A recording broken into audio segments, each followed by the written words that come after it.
He's not as efficient, and he's going to get tired easier. Pac-Man comeback? What's going on? Manny Pacquiao is coming back for another fight against Mario Barrios for the WBC welterweight championship, I believe. Is that something, or is it just? I don't know.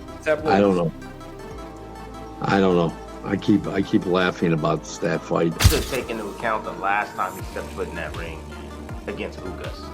You know, he didn't look good. He was outmatched by, a fighter. Joe Rogan didn't hold back when reacting to the shocking announcement that boxing legend Manny Pacquiao is stepping back into the ring at 46 years old to face Mario Barrios. On a recent episode of the Joe Rogan Experience, the UFC commentator and podcast host expressed serious concern over Pacquiao's return, calling it a risky move that could end badly. Rogan acknowledged Pacquiao's legendary status but questioned whether the aging icon can still perform at an elite level without risking his health. Would you want to see Boots versus Barrios? Of course. I like to see Boots just in there, period. But that lets you know how much you need people like Barrios. Because people who got something to lose, or not even something to lose, people who are superstars in their head, don't fight everybody. That's why I say Sean Porter kept the welterweight division alive. He fought them all. Barrios is doing the same thing. You need Barrios.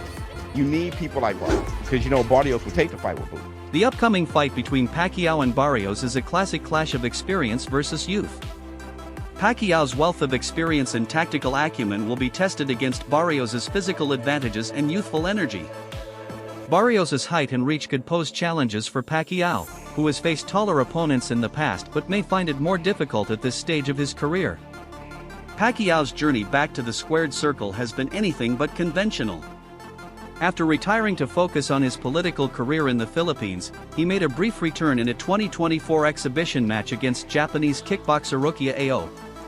Despite a lackluster performance, Pacquiao remains confident, citing his 2019 victory over Keith Thurman and minimal recent ring damage as indicators of his readiness. He stated, "I made history at 40 beating Keith Thurman, and I feel at 45 I have a lot left in the game as I haven't taken a lot of punishment over the last few years." Pacquiao could possibly face Mario Barrios. Yeah. Manny Pacquiao is 45 years old. What you think of that fight? Sound like Pacquiao trying to hit a lick. But Pacquiao not Pacquiao anymore. It's tough to go against him in this situation, because if it was some years ago, Pacquiao would beat Barrios. But right now, Barrios, with his momentum, might beat Pacquiao. Not knock him out, but beat him on the cards, beat him behind that jab. Similar to like Ugas, the Ugas fight? Yeah, it's a good fight, but it's more of a good fight for Barrios. Pacquiao don't need it, but Pacquiao want to come back, and he want to come back with a bang, so why not?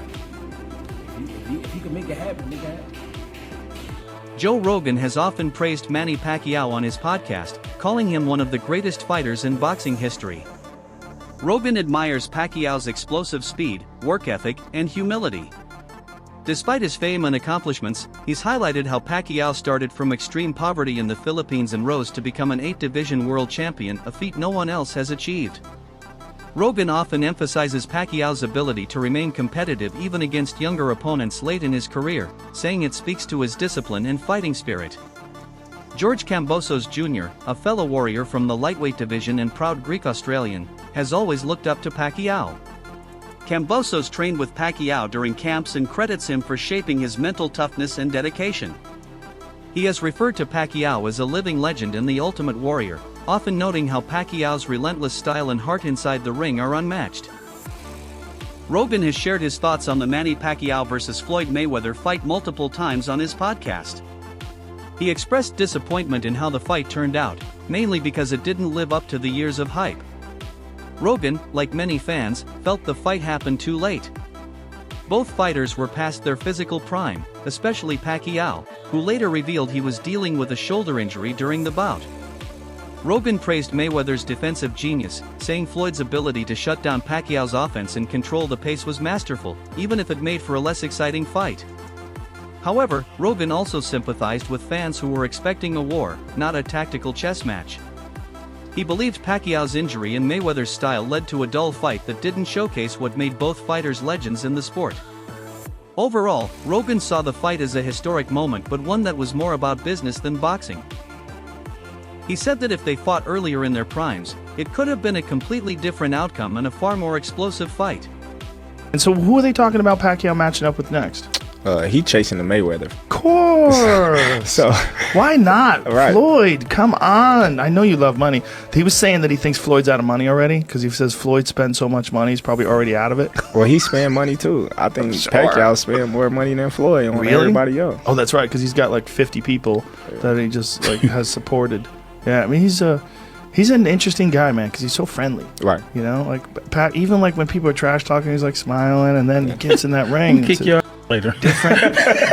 Different fucking dude. Right. Once he steps through that roast, like this is a whole different set of rules he's flying with. Like Yeah. Keith Thurman talking about you gonna crucify him and stuff Yeah. like that, and he just Ooh, like, don't say that.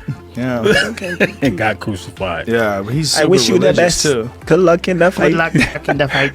He's a killer pool player. Did you know that about Pacquiao? No, I didn't. Like world class. Like he could play pool professional. Joe Rogan has often praised Manny Pacquiao on his podcast, calling him one of the greatest fighters in boxing history. Rogan admires Pacquiao's explosive speed, work ethic, and humility. Despite his fame and accomplishments, he's highlighted how Pacquiao started from extreme poverty in the Philippines and rose to become an 8-division world champion, a feat no one else has achieved. On the Joe Rogan Experience, Terrence Crawford shared candid reflections on his admiration for Manny Pacquiao and the disappointment of a fight that never materialized. Crawford revealed that he had been pursuing a bout with Pacquiao for approximately 5 years, viewing it as a pivotal opportunity to solidify his legacy. He expressed frustration that the match didn't come to fruition, attributing the missed opportunity to promotional decisions aimed at safeguarding Pacquiao's career. Joe Rogan echoed Crawford's sentiments, acknowledging Pacquiao's legendary status while lamenting the politics that often hinder marquee matchups in boxing. Rogan praised Pacquiao's explosive fighting style and his remarkable journey from poverty to becoming an 8-division world champion. He noted that a clash between Crawford and Pacquiao would have been a compelling contest, blending youth and technical prowess with experience and tenacity. Despite the missed opportunity, both Rogan and Crawford recognized the profound impact Pacquiao has had on the sport.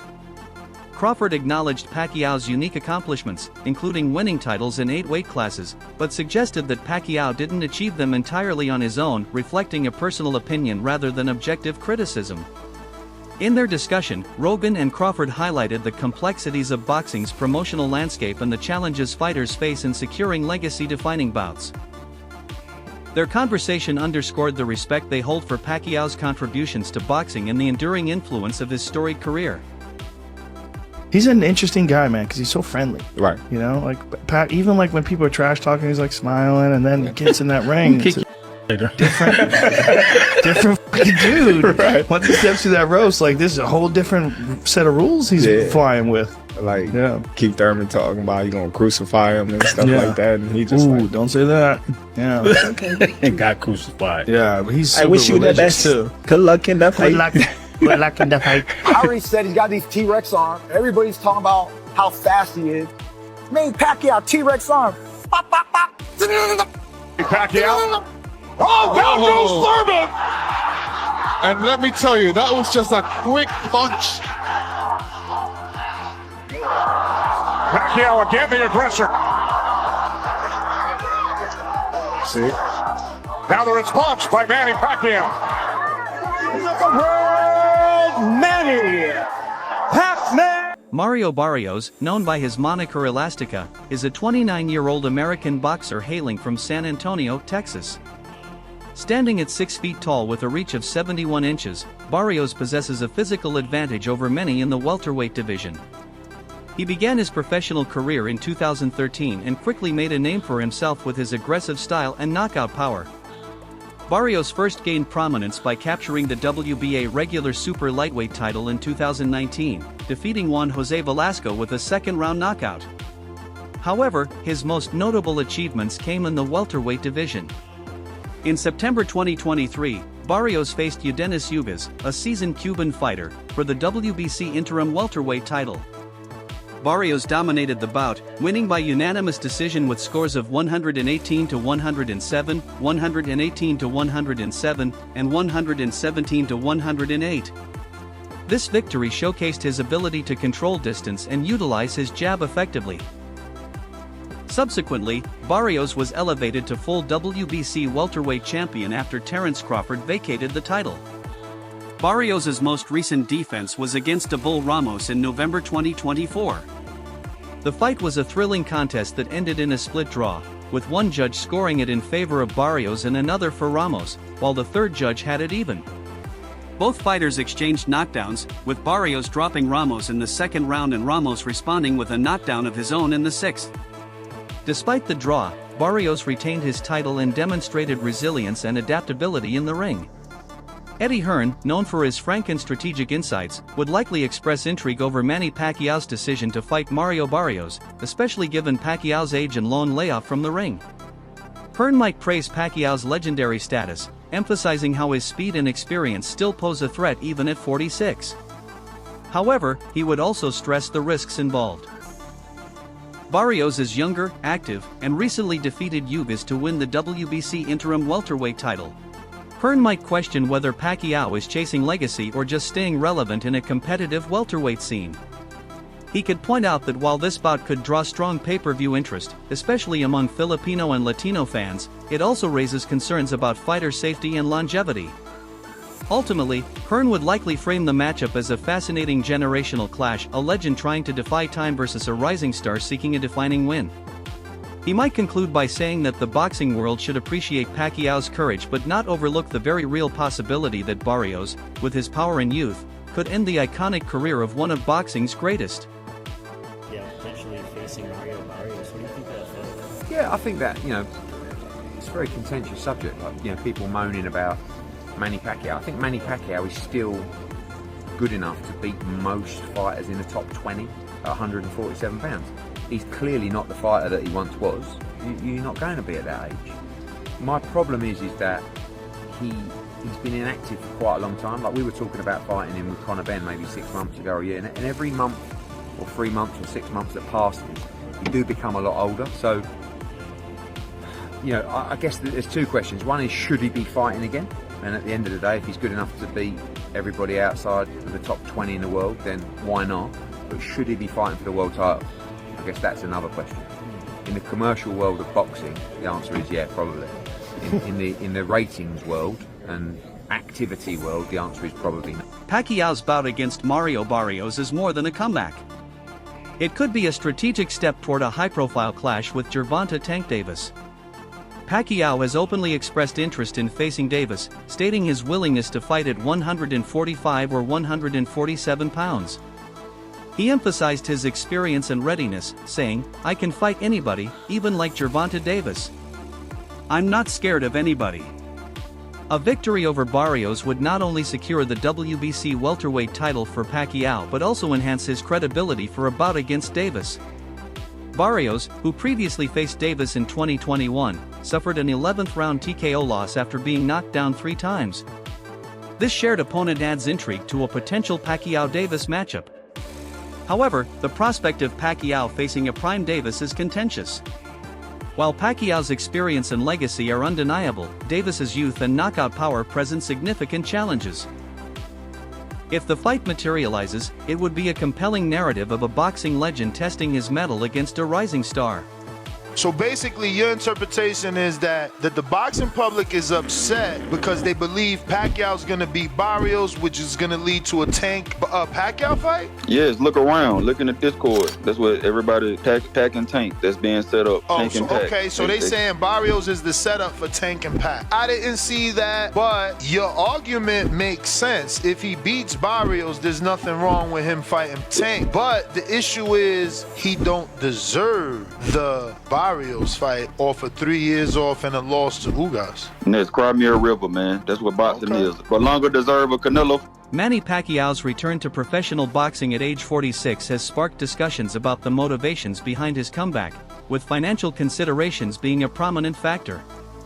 In past instances, Pacquiao has openly acknowledged that financial needs influenced his decisions to re-enter the ring. For example, in 2016 he stated, "Boxing is my main source of income. I can't rely on my salary as a public official," highlighting the financial responsibilities he bears, including supporting extended family and aiding those in need. Despite earning substantial sums throughout his career, including a reported $120 million from his 2015 bout against Floyd Mayweather, Pacquiao's generous nature in philanthropic endeavors have led to significant expenditures. His former promoter Bob Arum noted that Pacquiao's habit of funding projects like hospitals and schools out of his own pocket could strain his finances over time. Additionally, legal challenges have impacted Pacquiao's financial standing. In 2023, he faced a lawsuit from Paradigm Sports Management, resulting in an $8 million judgment against him, which was later overturned in 2024. While Pacquiao has denied being financially broke, asserting that his earnings and business ventures have secured his family's future, the combination of his charitable commitments, legal expenses, and the costs associated with political campaigns may have influenced his decision to return to boxing. Manny Pacquiao's prime years were arguably during his tenure in the 140, 100, and 47 pounds weight classes, where he delivered some of his most memorable performances. This period also intensified the anticipation for a potential showdown with Floyd Mayweather Jr., as both fighters were at the pinnacle of their careers within the same weight division. Max Kellerman, a respected boxing analyst, has often highlighted Pacquiao's remarkable achievements across multiple weight classes. While Kellerman acknowledged Mayweather's natural size advantage and technical prowess, he emphasized Pacquiao's unique ability to ascend through weight divisions and remain competitive at the highest levels. Kellerman posited that Pacquiao's success in higher weight classes, despite being naturally smaller, bolstered his case as one of the greatest pound-for-pound fighters in boxing history. He also has a case for greatest fighter, pound for pound, who ever lived. Think about, by the way, I don't think he wins that argument. Sugar Ray Robinson is safely ensconced in that position. But Henry Armstrong, Muhammad Ali, Harry Greb, Sam Langford, Floyd Mayweather, Pernell Whitaker, whoever else you want to mention, put Pacquiao's resume up to those guys. Bill James, the great baseball sabermetrician, had a way of ranking baseball players that I came across as a kid and thought, that's really smart. You have to rank them at their best, and then also over the course of their careers. Because when you have that argument, are you talking about who accomplished the most, or what heights did they reach? What peak did they reach? Take either for Pacquiao. Take his peak. Was it at 140 pounds when he obliterated Ricky Hatton, Miguel Cotto, and then Oscar De La Hoya, though that was at 147? Was that Pacquiao's peak? Because remember, that's when the Mayweather-Pacquiao hype actually reached fever pitch. Oh my God, these are two of the best fighters we've ever seen, and they're both in their primes. The World Boxing Council has sanctioned Manny Pacquiao's return to the ring at age 46, allowing him to challenge Mario Barrios for the welterweight title. WBC President Mauricio Suleiman confirmed that Pacquiao has been medically cleared and licensed in Nevada, fulfilling the necessary requirements for title contention. Suleiman cited WBC regulations that permit distinguished former champions to request a title fight upon returning from retirement, referencing Sugar Ray Leonard's comeback as a precedent. In 1987, Sugar Ray Leonard returned from a nearly 3-year hiatus to face Marvin Hagler for the middleweight championship, a bout he won by split decision. This historical example underscores the WBC's policy of accommodating legendary fighters seeking to reclaim glory. While some critics question the decision to grant Pacquiao an immediate title shot, the WBC's stance is rooted in its established rules and the precedents set by past champions. Suleiman emphasized that Pacquiao's credentials and commitment to the sport justify this opportunity. The upcoming bout not only honors Pacquiao's storied career but also adds intrigue to the welterweight division, as fans anticipate whether the boxing icon can once again ascend to championship status. Mario Barrios is the WBC champion, so who is he mandated to fight next? Do you have made that decision yet? Well, at this time, Mario Barrios is going to fight Manny Pacquiao in July. That's a tremendous fight. There's a final elimination taking place in North Africa, New Guinea with Chisoko, and there's just many interests in the division. It's a great weight category. I didn't know about Manny Pacquiao, so is this something is it out there? I've not seen anything about this. Yes, it was released, PBC. Manny Pacquiao first title was the flyweight WBC, and he wants to retire as WBC champion. Pacquiao's decision to return to professional boxing follows a period of political engagement, including a campaign for the Philippine Senate. His advisor Shaw Gibbons confirmed that Pacquiao aims to conclude his illustrious career by reclaiming the WBC title, emphasizing the sentimental value of the belt that marked the beginning of his ascent in boxing. The anticipated bout is expected to take place in Las Vegas, with venues like the T-Mobile Arena or MGM Grand being considered. While the exact date and venue are yet to be finalized, the fight is projected for late July 2025, following the conclusion of Pacquiao's political commitments. This comeback has sparked discussions in the boxing community, with fans and analysts debating the implications of a 46-year-old Pacquiao returning to challenge a younger, active champion. Nonetheless, Pacquiao remains confident, citing his experience and the relatively low amount of punishment he has taken in recent years as factors that could contribute to a successful return. Despite a spirited effort in the final round, the bout concluded without a knockout, resulting in a draw. Pacquiao later admitted he was only at 60% form and had not trained adequately for the match. His advisor Shaw Gibbons attributed the underwhelming performance to underpreparedness, noting that Pacquiao didn't come in at 100% and was lackadaisical. Is bigger than me. It's too big for me, and the floor mat is different to boxing. Because in boxing just a little bit, but in way like so it's hard to move with shoes. So, but it's good. Good experience. We give a good action fight to the fans. Elbow is about my back head is like swelling a little bit because his elbow like punch. He can move, he can punch. The thing is he can be a boxer. He can be a boxer, but in his weight division there's a lot also a good fighter in his weight division, like a bigger guy. It's that's right. It's really surprising to me that the. What are your thoughts on Manny Pacquiao's return to the ring? Share your thoughts in the comments section below. Don't forget to like, share, and subscribe to our channel. For more exciting videos, make sure to hit the bell icon and stay updated. Subscribe to Boxing Hub now for all the latest in boxing.